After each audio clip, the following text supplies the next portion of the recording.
This video is going to talk about adding and subtracting fractions. When you're adding fractions that have the same denominator, it's actually really quite simple. You add across the top, 1 plus 5 equals 6. The bottom stays the same. So the denominator, that number on the bottom, that doesn't change at all. So you have 1 parts of 7 plus 5 parts of 7 will get you 6 parts of 7. It's the same thing when you're subtracting. So if you have 16 parts of 21 subtracted from 3 parts of 21, you actually don't have to do anything to that denominator. That automatically stays the same. The only thing you have to worry about is the numerator, which would be the 16 minus 3. That's adding and subtracting like fractions. That means when the denominator is the same in both or all fractions. The challenge comes in when you start looking at fractions that are unlike, or fractions that have a different denominator. Now, what I teach in class is that you're going to use something called the octagon. So what you do is you're going to take these fractions out. You want them to have the same numerator, the same denominator. To get them to have the same denominator, you are going to multiply each fraction by the opposite denominator. Now here's what I mean by that. You have 1/3, which you put over here. You're going to take this denominator and multiply it by 7 over 7. See how the 7 becomes the fractional 1.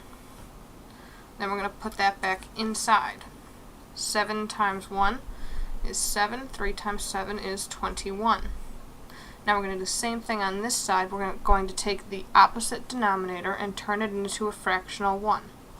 So here we have 3 times 2 is 6. 3 times 7 is 21. Now you have that common denominator on the bottom, and you can add like normal on the top.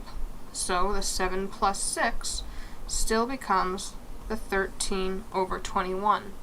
There is definitely another way to do this, which involves finding the LCM or just finding something in common.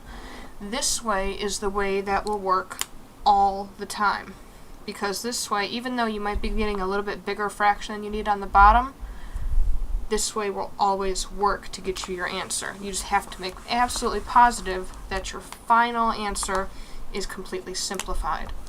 Let's take a look at another one, looking at the maybe a little bit bigger fraction, looking at subtraction.